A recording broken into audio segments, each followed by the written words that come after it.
get enough of that. Can't get enough of that. Welcome to the coronavirus pandemic. I'll take coronavirus for 100. Fever, chills, shortness of breath, loss of taste or smell. What is stay at home and isolate? Correct. Coronavirus for 200. Inability to stay awake, persistent pain or pressure in chest, trouble breathing. What is seek immediate help? Correct.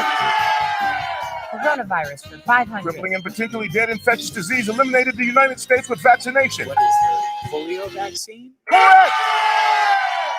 I'll take coronavirus for 700. The Daily Double! Should I take the coronavirus vaccine? Wait. Hold up. This is not a game. It's time for serious discussions. We have coronavirus vaccines, but not everyone is comfortable taking them. Here's the facts. Based on what has been proven about vaccines for other diseases, COVID-19 vaccine may help keep you from getting seriously ill, even if you do get the virus. Getting vaccinated also may protect people around, particularly those at greater risk for severe illness from COVID-19. We don't yet have all of the answers. Get informed, talk to your healthcare physician, and make the right decision for you. This is a message supported by the Washington State Department of Health. Join Rainier Avenue Radio from 5 to midnight for Sunday evening sound sessions. Jazz from the Cabinets from Big Poppy. That's right. It's time once again for Jazz from the Cabinets with Big Poppy. Sergio LaCour's Love Lines. It's Sergio's Love Lines with Sergio LaCour. Going to the phone line. Tell her who we talking to. Sage Prince, Just My Opinion. This is Sage, and that's just about going to do it for the first half of Just My Opinion. K-Fox Night Beat with Nasty Ness Rodriguez. It's the beat of the Fox. K-Fox Night Beat, Nasty Ness. You know what? You're going to listen from 5 to midnight. Just turn it on and don't stop. DJ Alibaba. The Underground Surround Sound Start Time with Paul Pearson. Thanks for tuning in. My name is Paul Pearson. Sunday evening sound sessions on Rainier Avenue Radio. Trust me, you'll be listening the entire time from 5 to midnight. Sunday evening, your sound session on Rainier Avenue Radio. It's May, and we will be celebrating Asian American Pacific Islander Heritage Month all month long here at Rainier Avenue Radio.world. Stay tuned to the special programs highlighting, celebrating, and honoring the contributions of Asian Americans and Pacific Islanders. Please check us out at www.rainieravenueradio.world. This is Rainier Avenue Radio.world.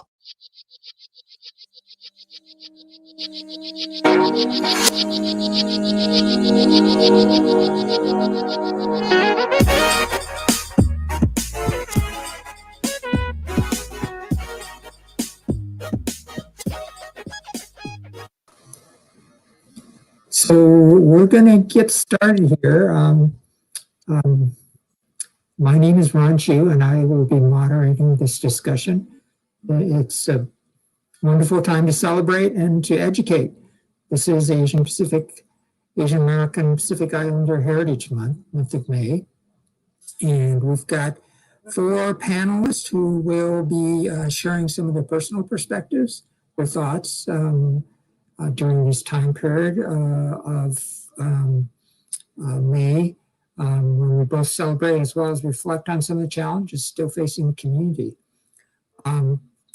At this juncture, I'm going to say the names of our 4 panelists and then also invite them in order to talk a little bit about their work, and then we'll get into a little bit of a discussion.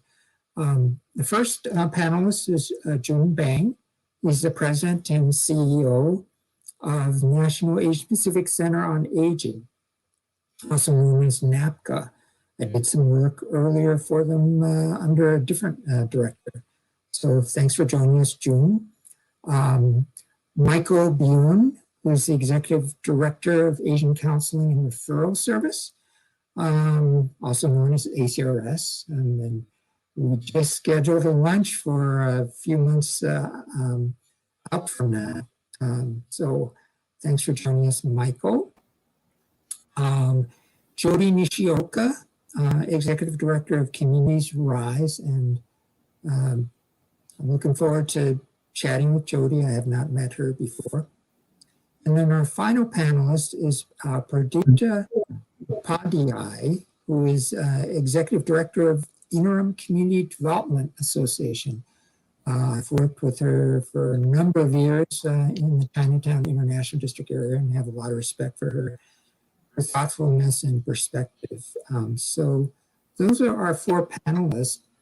We're going to kick it off a little bit by each person briefly talking about their background and community, and maybe something specifically about the major challenge that each organization that you head up is currently facing. So, Joon, do you want to get us started?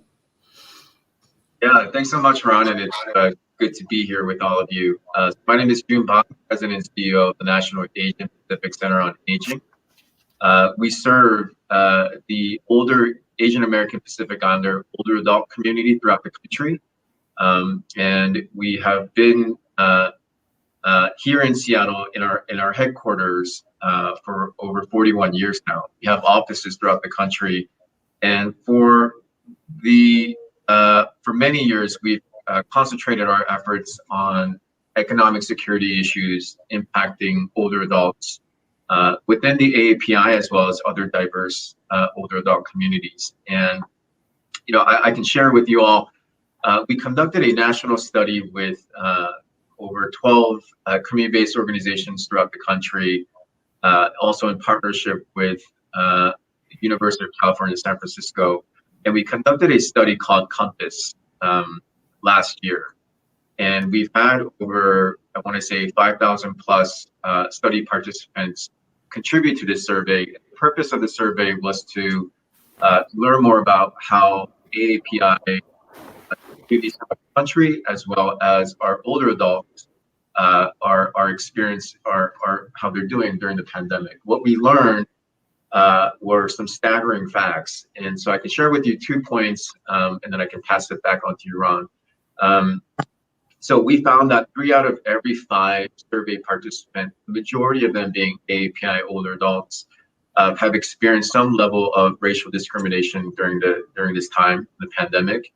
And 59% of our survey participants expressed that they feel that the country has become dangerous for their ethnic group. So in addition to the survey and the study, we administer mature workforce programs throughout the country for older adults who are experiencing poverty. And, we've been learning a lot and listening to some of the stories of our older adults. And I think the biggest challenge that we experience as an organization today is learning about the fears that our older adults are carrying day to day in their lives. We hear concerns about our older adults being afraid to walk outside or just go to the park, or just carrying out everyday tasks that are considered to be essential for healthy living. So that's a snapshot of, I think, what our older adults are experiencing throughout the country, and as we all know, it goes far deeper into that, depending on the individual and where they're located geographically. Yeah, thank you, Joon. Michael, maybe you can also address that issue of, just briefly what your organization does, and building off of what Joon mentioned, obviously ACRS serves an older population as well, as one of your core audiences, and maybe how you're grappling with those same issues in this COVID-19 era. Yeah, thanks, Ron, for that question. And so glad to be on this show and to know that ACRS, where we are on MLK, we're a neighbor here in the Rainier Avenue area. And so just glad to be here on the show. So ACRS is a 48-year-old social justice organization. We were started when activists and social workers learned that there were major disparities in terms of mental health services for our community. As a result of community conversations and organizing, they were able to successfully advocate for making sure that there are resources, especially health resources, available for communities that meet their unique language and cultural backgrounds. Since our founding, we have now become more of a comprehensive health and social service organization.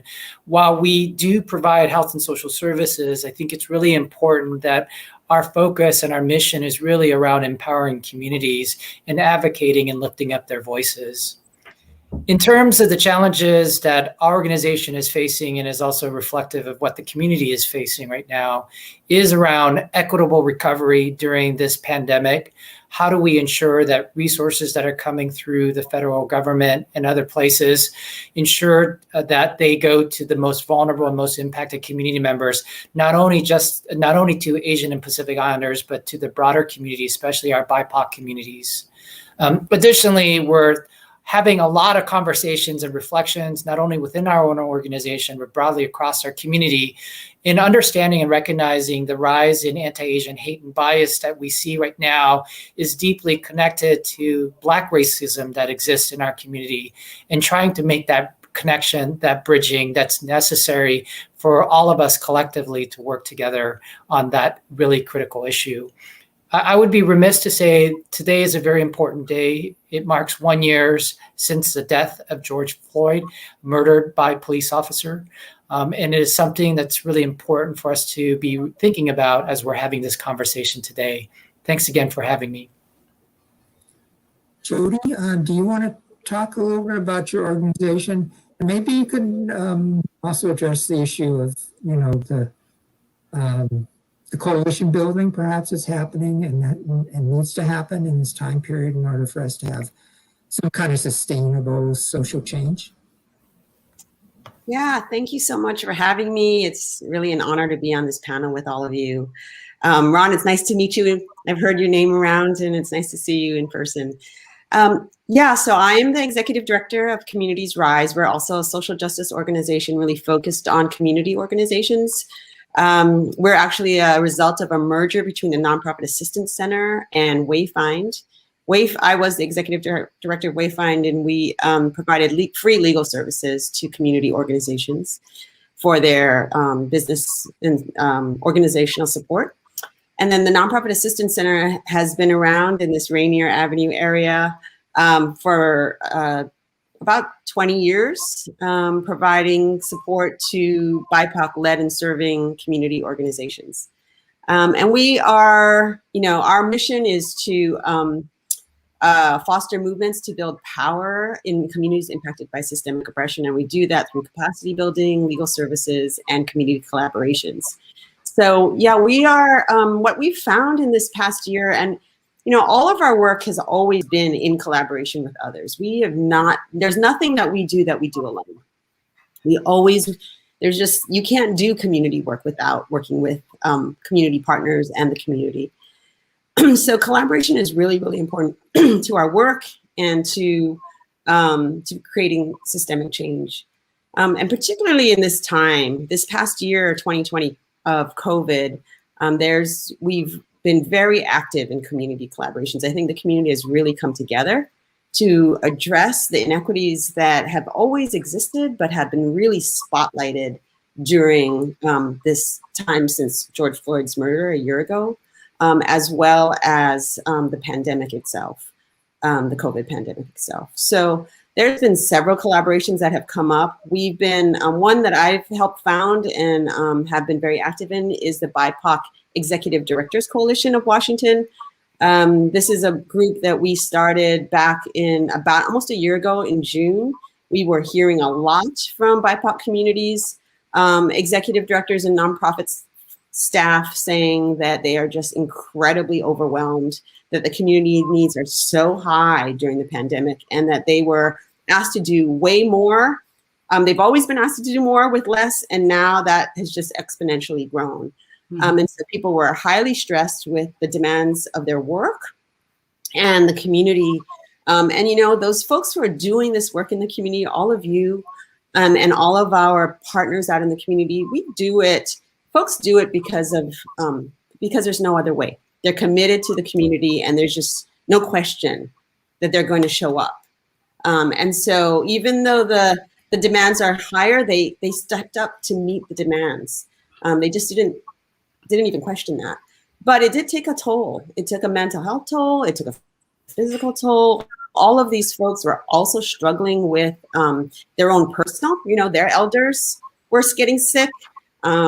Their children were at home as well with everyone else. So we formed this coalition to address that because we kept hearing from folks that they were really stressed out and they needed support. And so that's just one example of the type of coalition building that we're doing. And we're also focusing on equitable funding in that coalition. But there's other folks. There's the equitable, ERA.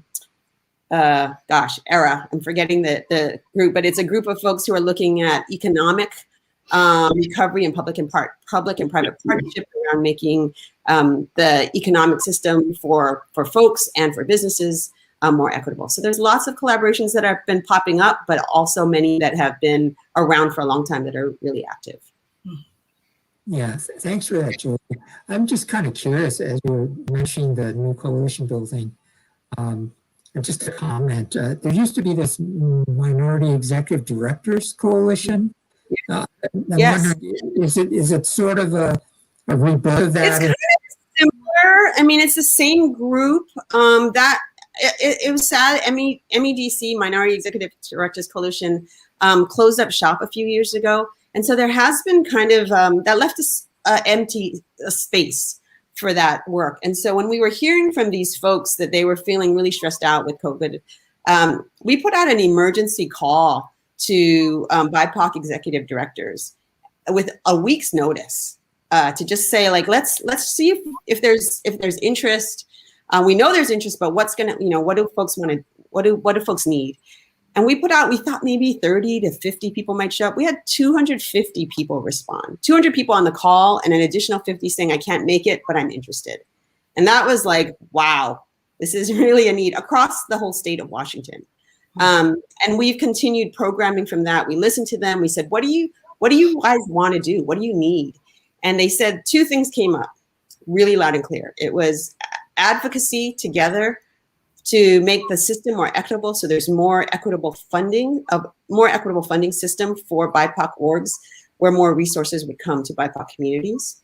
And then the second piece was they really needed a place to connect and to get support and to focus on wellness. It's something that many of us don't focus on. We focus on the work because the community needs us and we are part of that community. And we don't focus on wellness for ourselves. And we thought that was really important. And that's what they said they needed. So those are the two areas we're working on. Well, that's probably a separate conversation in itself. But moving on to Pradeepta, I want to give her time. And of course, I worked with you, Pradeepta, for a number of years in the Chinatown International District, which has severely been impacted by what's happened recently. Maybe you could talk a little bit about both the work that Interim has been doing in this current time period, some of the challenges, and perhaps, just a little shout out. You guys are doing a lot of economic development, which is pretty amazing. So. Thank you so much, Ron. And thank you to all the organizers that gave us this opportunity to be on this very, very important panel. So Interim CDA, as I'm sure everybody knows, has been around for about 53 years now. Yes, we carry on the legacy of Uncle Bob, our mentor and our leader. And we are really, really proud to be a part of this amazing organization, together with real estate development for low-income affordable housing, homeless prevention, domestic violence, employment navigation, a very big focus on policy advocacy issues, and our very, very strong youth program. Interim has a very holistic approach in addressing issues and concerns for the API immigrant refugee community and all other immigrant refugee communities that come to us for various services. We are predominantly focused on the CID Chinatown International District, which has been a very integral part of our history since the establishment of Interim. But over a period of time, we've also extended our services outside of the Chinatown District because we know a lot of API communities are now scattered all over Seattle, Washington State, and together with the very large low-income immigrant refugee communities and people of color that we serve, we have now extended our services widely within Chinatown International District and beyond the borders of the Chinatown International District. Like everybody has mentioned, yes, this year has been terribly difficult for us from March 15th of last year to what we are witnessing right now. It has been devastating in the CID, especially for our very low-income, vulnerable seniors that have suffered a lot through the pandemic. We all also know that the Chinatown International District has huge issues with safety and I would say, access to being safe and free from violence. We are reading it in the papers all the time, and we know that this has been an existing problem, which to me truly has not been addressed by the officials that should have addressed it long ago. This is going to be an ongoing struggle. But I think the challenges that we are seeing right now is this is a community that has been really, really badly impacted by the pandemic. And on top of that, we know that the Chinatown International District houses the largest number of very low-income seniors, right? On top of that, now we know that the attack and violence on the API community is putting the lives, and I would say creating bigger danger for the residents and community members that live within the CID neighborhood. It is something that we are struggling with, and we are trying our best to reach out to the communities to help them understand how to be safe, how to work with the SPD, how to report cases.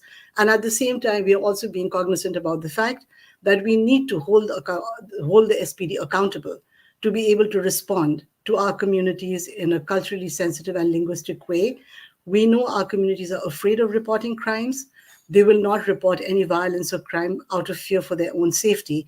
And so we are currently right now, going back to the question that Ron asked, working extremely closely with the SPD and also with our own residents and community members, because together with the isolation that they have come out with after the pandemic, the huge job losses that the community has suffered immensely, they are now faced with having to protect themselves with the horrendous violence and hate crimes that we are seeing.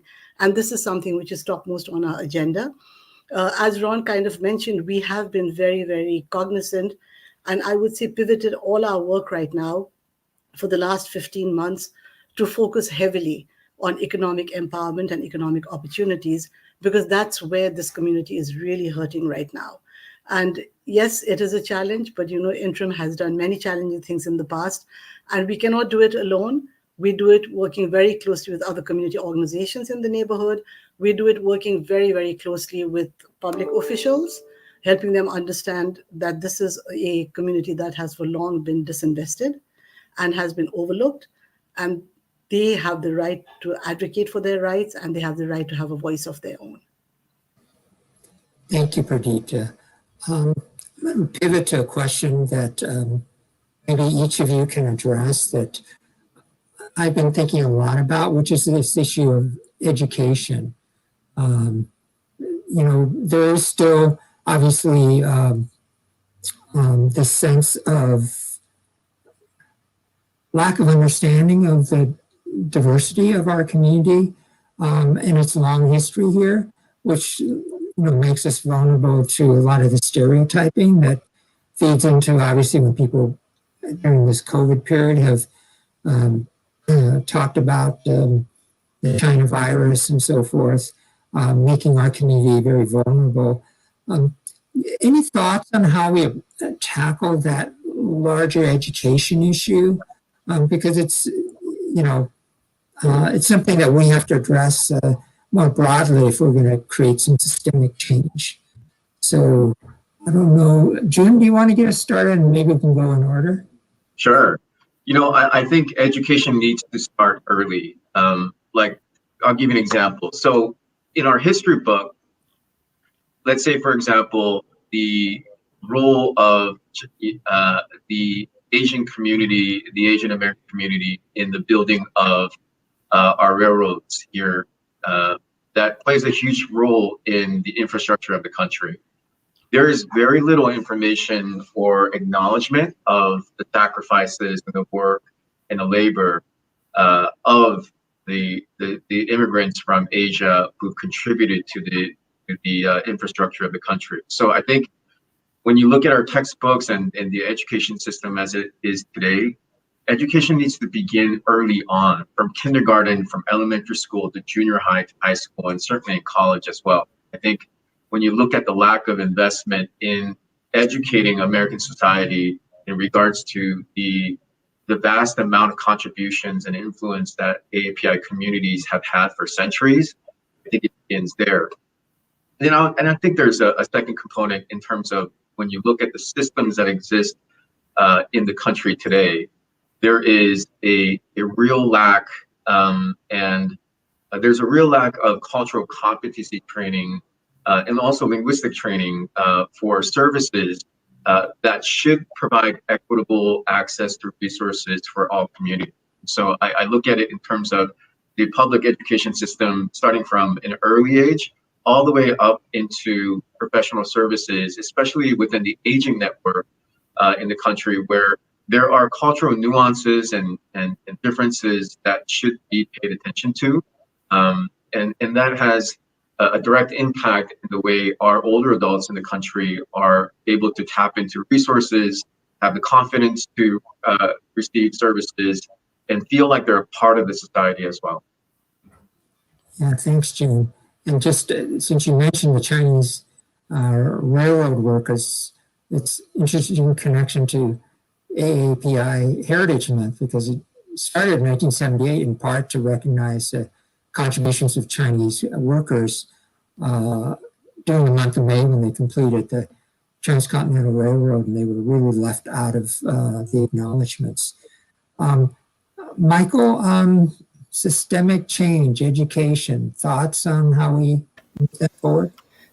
Yeah, thanks for the question. I think one of the key things that our society is dealing with and grappling with is this constant prevalence of othering those who do not look like us.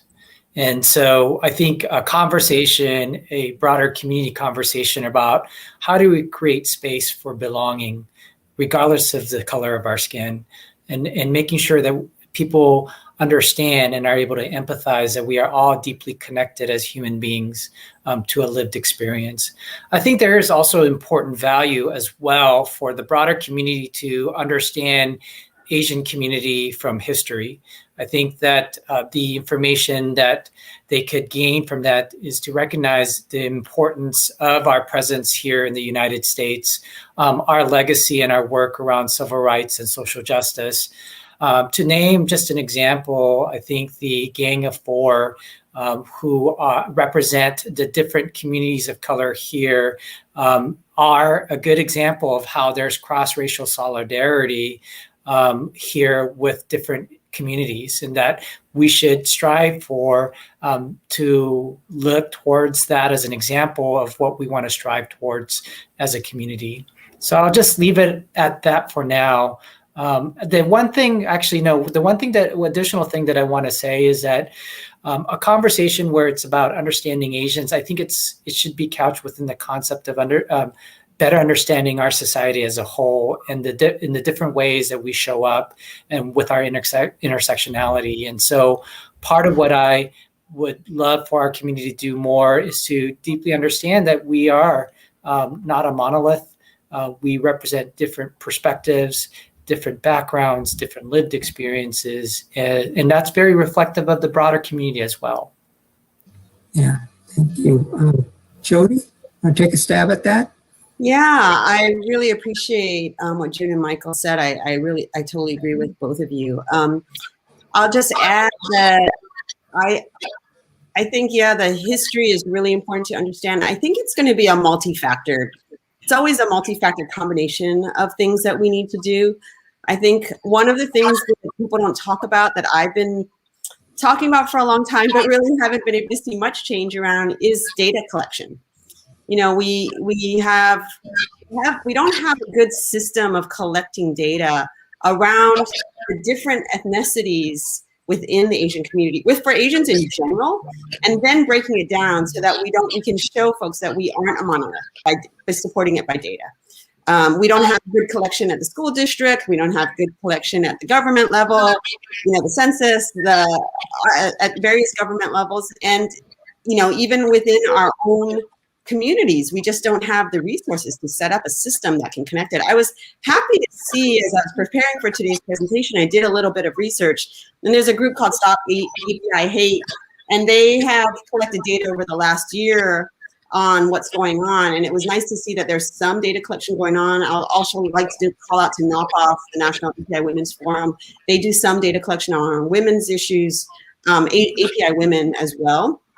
So I think that that's an area that we could, I don't really know the answer, but I think if we could work on, we could get some hard data across the different ethnicities to support the stories that we want to tell.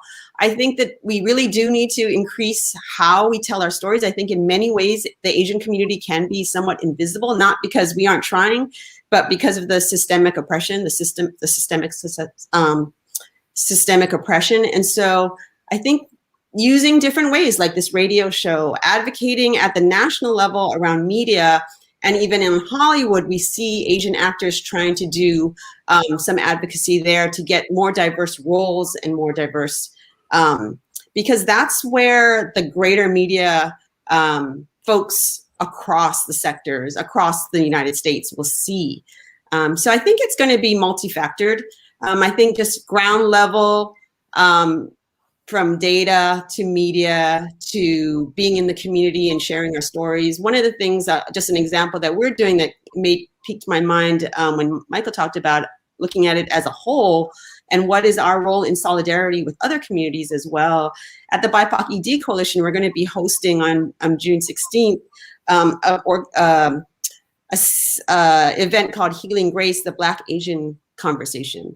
And that's where we're going to have, we're still working on how it's going to actually look, but my vision of that was that we were going to share our history, because I do agree that we're not taught this history. We're not taught about the Asian American history experience in our elementary schools, or even unless you take an ethnic studies class in college, right? So we don't teach that.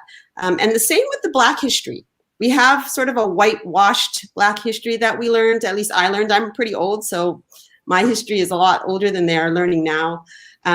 But wanting to root us in that, because I think people don't understand. In fact, he's been thinking of an example of when I was in a book club here with a primarily white group. I was maybe one of two people of color in a group of about 8 women. And we read a book, I can't remember the book, I think it was Otsuka, a book by, the author was Otsuka on, it was on the Asian Internment. And these white women from all over the country, New York, they were born in New York and Atlanta and other places, and even on the West Coast, they had never heard of the Japanese internment. These are women, like 40s and 50-year-old women in the United States. And they were like blown away that this had happened in their country, and they had no idea. So that was an example of how people don't know our history, and it takes us doing radio shows like this and other ways to get stories out.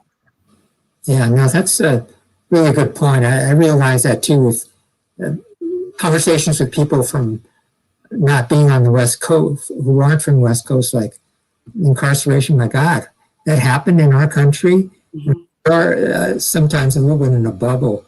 Pradeepta, I know you have very successfully at Interim built on history. Bob Santos, one of the Gang of Four, was involved in the restoration efforts of the International District, worked in coalition with other groups, other BIPOC communities to make that happen. You've been very successful at keeping him alive as an inspiration and keeping Interim focused on that larger, broader perspective. How have you been able to do that, and where do you see the role of history guiding your organization? I think what's happening within the API community right now is something that we all know. Rainier Avenue Radio.world. Celebrating 4 years of broadcasting 24 hours a day, 7 days a week, in the interest of South Seattle and surrounding communities. Hey, it's Tony B, and yes, I'm excited to share with you that April 1st is our birthday. This one is our 4th of amplifying the diverse voices in our communities, broadcasting community events, providing award-winning instructional classes to youth and adults, supporting our music communities in all genres and forms, hosting critical conversations. Rainier Avenue Radio.world. celebrating 4 years of broadcasting 24 hours a day, 7 days a week, in the interest of South Seattle and surrounding communities. Hey, it's Tony B, and yes, I'm excited to share with you that April 1st is our birthday. This one is our 4th of amplifying the diverse voices in our communities, broadcasting community events, providing award-winning instructional classes to youth and adults, supporting our music communities in all genres and forms, hosting critical conversations, and making sure that we are who you days a week in the interest of South Seattle and surrounding communities. Hey, it's Tony B, and yes, I'm excited to share with you that April 1st is our birthday. This one is our 4th of amplifying the diverse voices in our communities, broadcasting community events, providing award-winning instructional classes to youth and adults, supporting our music communities in all genres and forms, hosting critical conversations, and making sure that we are who you are. 2020 provided us with the opportunities to meet the needs of our communities. Rainier Avenue Radio is proud to have provided our communities with the most comprehensive coverage of how the coronavirus did and continues to impact our communities. And so, for our birthday, on behalf of our amazing staff, volunteers, and show hosts, to all of our contributors, supporters, listeners, and viewers, thank you. Thank you for your support and patience while we were trying to figure out this internet and broadcasting media thing 4 years ago. Thank you to our youth students who took our courses in interdisciplinaries like communication, journalism, multimedia, math and coding, adult digital literacy, social media analytics, beat making, film, photography, and of course, broadcast. Thank you for staying with us even when we made mistakes. You know that when we provide opportunities for you to share your voice, thoughts, issues, concerns, and talents, then we look at that as growing together. As the African proverb says, that is how we will go far. We have grown, and you've grown with us. We have over 80 shows hosted or produced by members of our communities. And all of this during a pandemic. But that is one reason why we do exist. As a true grassroots organization that started out broadcasting out of a study room in the Columbia City Library, we formed alliances with groups like HCAACD, worked with city government, private developers, and a variety of arts organizations to promote sustainable art space, land acquisition, and ownership for arts organizations. I'm sure many were shocked when we leased 3 properties in the heart of Columbia City, providing our community members with business opportunities for a hair salon, barbershop, recording studio, rental hall, youth concert and celebration space, artist residency, and an art gallery, among the other multiple uses. We are continuing that growth as we move towards ownership of property in the Central District and in land acquisition in South Seattle's Columbia City to preserve the historical and cultural artistic integrity of our communities and ensure that independent voices continue to be heard. So for those of you who have found out about us recently, we thank you on our birthday for allowing us to broadcast our community-created content however and wherever you listen and watch. If you'd like to make a birthday donation to Rainier Avenue Radio, it would be much appreciated. Yes, times are tough, so any amount would be greatly appreciated. You will see the results. Here's how you can donate. You can go to our website at rainieravenueradio.world and go to the donate page. You can Venmo at Rainier Avenue Radio. You can send a check to Rainier Avenue Radio, P.O. Box 18774, Seattle, Washington, 98118. You can donate to Shunpipe, which is our fiscal agent. Just indicate that your contribution is for Rainier Avenue Radio. Shunpike is the 501c3 nonprofit agency that provides independent art groups like ours in Washington State services, resources, and opportunities. Once again, happy birthday to us at Rainier Avenue Radio.world. We are your community radio station. We will continue to provide you with community-created content, broadcast live from our communities, and of course, we'll bring you high school sports like nobody else can. Join us in celebration. Rainier Avenue Radio.world.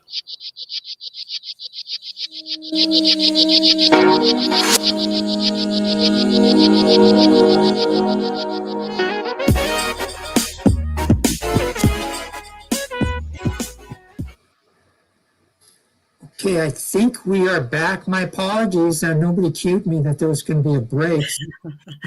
Pradeepta, you were in the midst of some responding to my question about Uncle Bob. Right. Uh-huh. Work. So, I've been looking and kind of reflecting a lot on the violence and hate crimes against the API community right now, and reflecting on what happened to the South Asian community after 9/11. As an executive director of a nonprofit in LA, and being a South Asian from the community myself, I have witnessed firsthand the fear, the vulnerability, discrimination, been racially profiled, gone through a hate crime incident.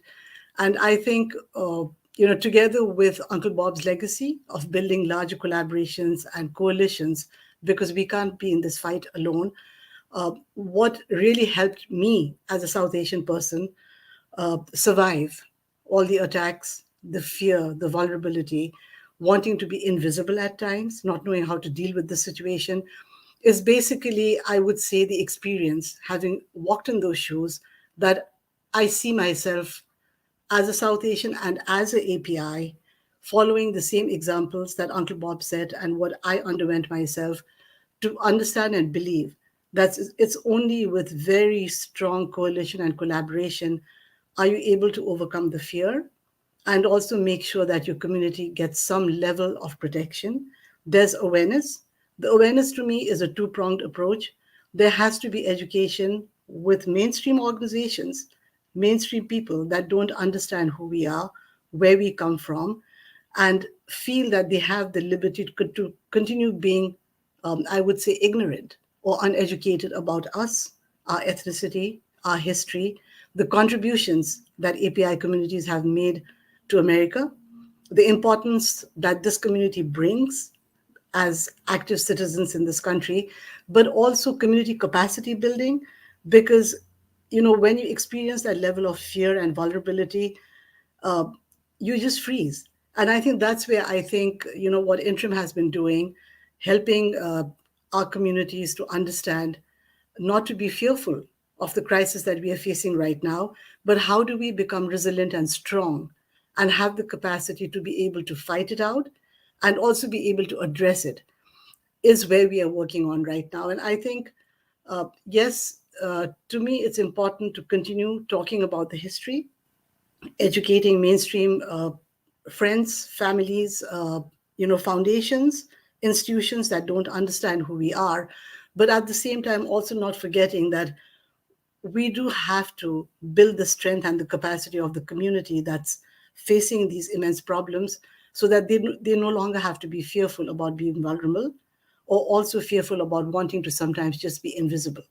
And I think, all the events of 9/11, we've seen levels of oppression through the centuries in this country with various groups. We saw it with the Irish Americans, the Italian Americans, the Native Americans, the Chinese Exclusion Act, the Japanese internment, South Asians, and 9/11. There's always a group that will continue to face this, right? So how do we really build the capacity of our own communities that are so vulnerable right now, but at the same time build coalitions and strong collaborations with, we know there are a lot of people out there. The Black Lives Matter was a perfect example. Everybody came together to support that movement. And I think that's what I think has been, at least for Interim, to strive for in what's happening right now. Yeah, thank you, Pradeepta. I'm going to pivot to whoever wants to go first on this, but I hope that each of you can weigh in on this. I think a lot about, in this time period, the generational shift.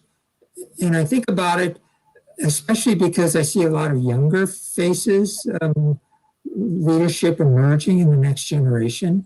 I retired from my full-time job in December, and I know a lot of my peers have retired as well. And of course, I know, Michael, your predecessor retired as well, someone part of my generation. But how do you all think about how we nurture and bring forward a new generation of leadership? it's right upon us. I see Black Lives Matter, a bunch of new voices in the local community emerging. And I'm both heartened, but realize also there's a lot of work that needs to be done to connect folks from different generations. Do any of you have thoughts, want to take a stab at what we need to do on that front? I could go for it, Ron, because we do have a lot of really young staff at Interim, which I'm extremely, extremely proud about. And, there's a lot of dedication. There's a lot of commitment to do the work that they have to do, right? Somehow, I think, the nonprofit world, and I think Jodi referred to it earlier, is caught in this situation where it is a tough job, right? And especially in this time and space that we are in, it's pretty challenging for the younger generation to want to continue or look upon this as a career. But I think the importance is, what I see at least is that it is encouraging to get them on board. And, at least for with the example of Interim, it's just so encouraging to see how they've been able to develop as leaders on their own and really show the dedication and passion that they have to serve the community. We all know that, the nonprofit world is a difficult world. There's a lot of burnout. There's a lot of stress. There's a lot of tension. There's a lot of emotional, personal burnout. And I think what I feel is that's where we have to be able to understand how do we really reimburse the younger generation that's sacrificing so much more to do the work that's so important and are there with us to do. It is a process, and honestly speaking, at Interim, we have been working on this for a long time, but it does happen. And how do we retain the younger generation is always a concern for me. Yeah. I can add a little bit.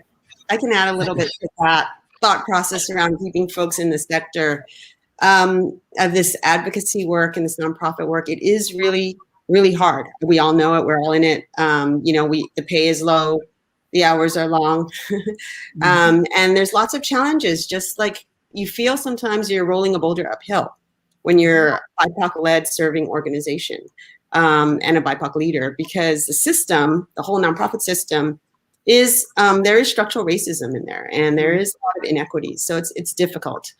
What I'm seeing in the nonprofit sector with young folks, there is actually a lot of energy.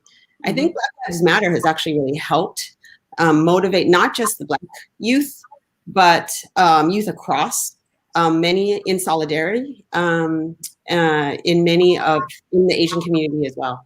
But I am seeing a real movement to address some of the systemic, structural systems in the nonprofit sector. Just even how do people organize legally as an organization to do this work. There's a lot of work. There's a lot of energy. I'm seeing a lot of energy around looking at shared leadership. How do we don't do a nonprofit, maybe do some other type of community organization, so that there isn't the hierarchy and the weight of work on one person at the top, the executive director, looking at co-directorships. There's lots of energy around that, and we're still in the very beginnings. We're at the beginning of this shift. And I do see that coming. I see a lot of energy around thinking through how can we do this differently so that we can avoid burnout, and we can have more leadership, that it's not as hierarchical. And, the white supremacist, white dominant culture of having hierarchy. And it's not to say that everything should be consensus, because it's very inefficient that way. So there's like two extremes, but there's something in between that young folks are looking at. So I think there's that. And then I think we need to really continue our advocacy for making greater funding to BIPOC orgs so that we can raise the level of salaries and benefits for folks to be able to support themselves in this work.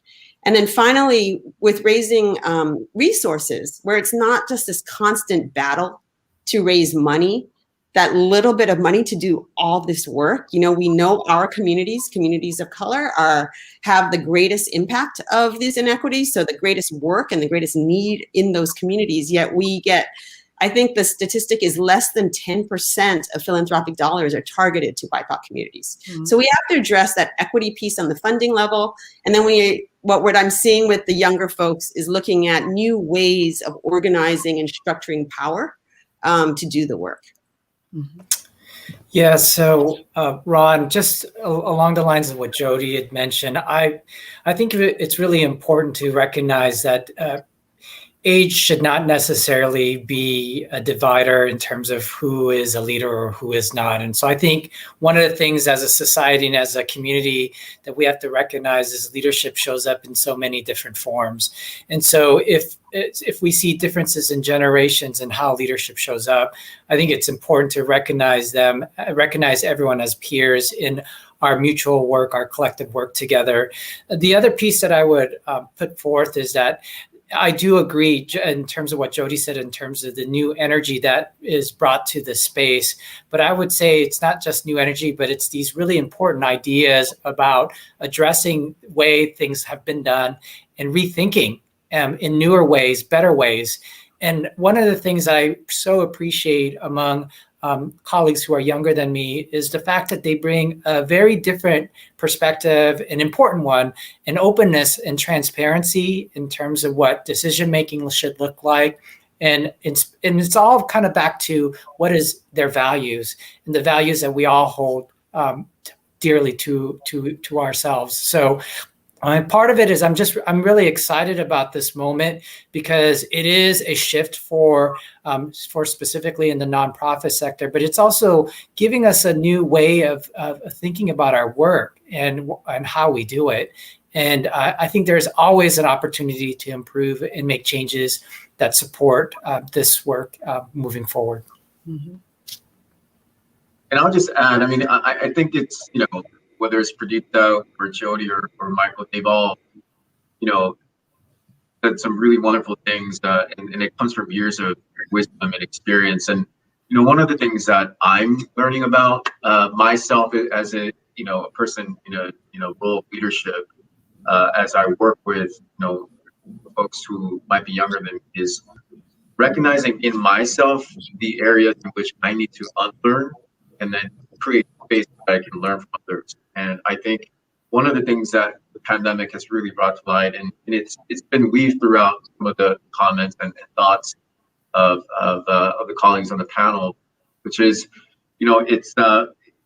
there are so many things that have come to light in terms of power dynamics or gender dynamics, and it's something that is, I think it's important for people who've been in positions of leadership for a long time to really begin to consider what that means for the younger generation and our responsibility and role to create a space where our younger colleagues can feel like they're heard and create an environment in which they have the resources to actually lead some of the ideas and the things that they're also wanting to contribute to the work that we're all doing.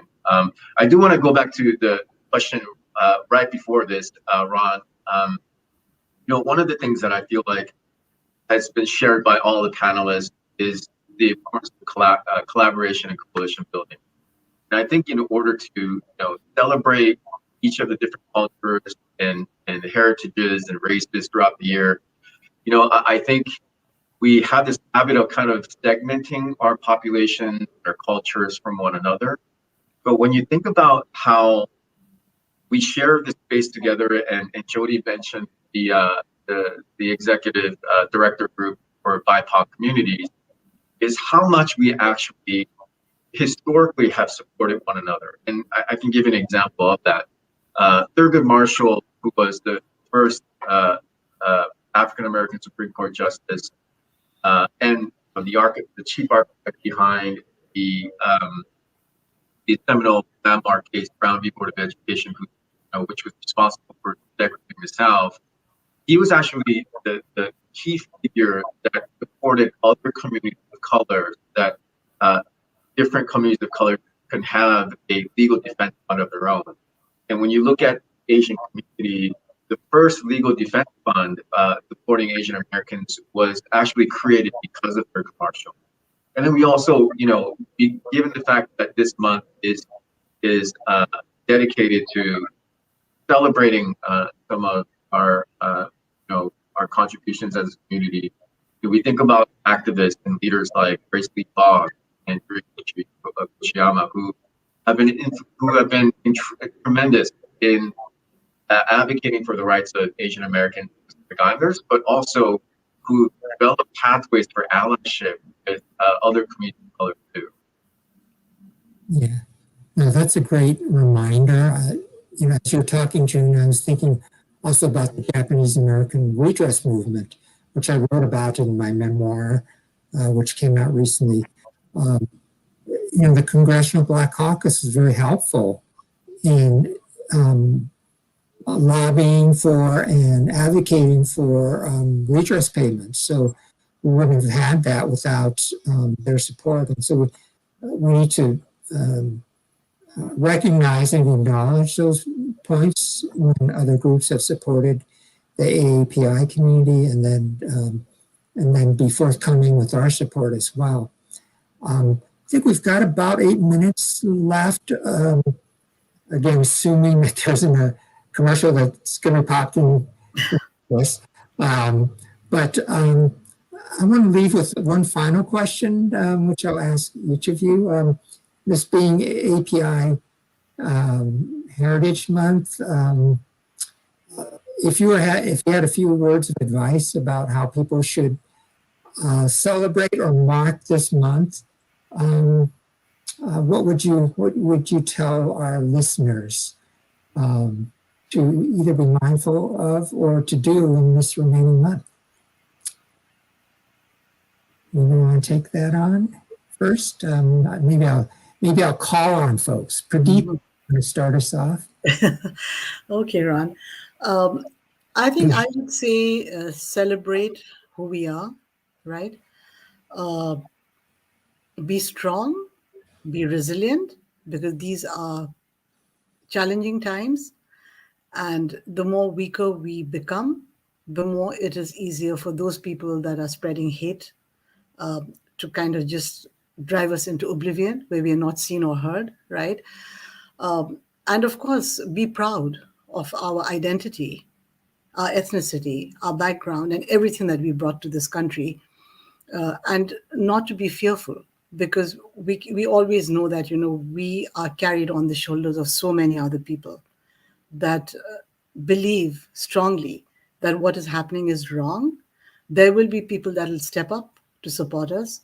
Like I shared, what I felt in 9/11 and all the incidences I went through, I just had this ocean of people that reached out saying, you're not alone, we are with you, right?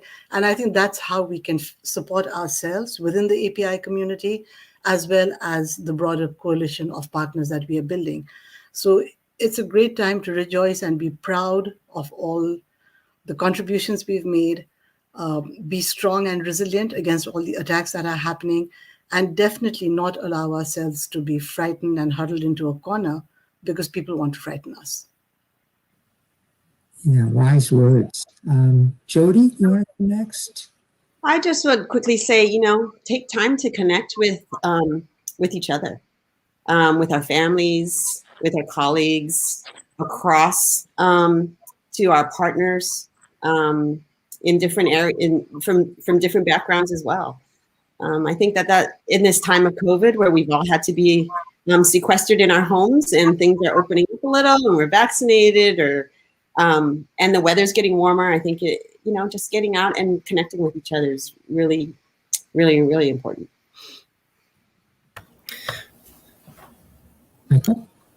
Yeah, I would just add to just to complement what they've shared, where Jodi and Pradeepta did. Just a good compliment is to practice self-care, self-reflection, take the opportunity to learn more about the importance of this month as part of our own personal growth, as a way to complement the other comments that were shared.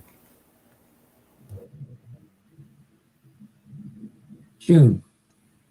And I would just add, in addition to everything that was shared by our panelists, that we have a lot of heroes in our community that have, and I think one of the panelists said this, but we stand on the shoulders of giants who have really paved the way for all of us. I think there's so much to celebrate. So when we take pride in that and know that there have been so many before us who have done incredible work, I think we're in good company. So I think there's a lot to celebrate despite the challenges. And I think as much as there are challenges, I think there's also things that we should, spend more time celebrating as well. Great. Well, thank you all for taking your lunch hour to be part of this conversation. I know I have learned a lot about each of you as individuals, as well as a lot of useful information that I'll take into my work moving forward. Like all of you, I'm actually pretty optimistic. We've been in a pretty horrendous period with this COVID-19, and then the rise in anti-Asian violence and some of the challenges of just confronting the systemic racism that really seems to be heightened. And maybe it's because we were emerging out of this, quite frankly, pretty awful national leadership under our previous president. So maybe it's just that I feel like,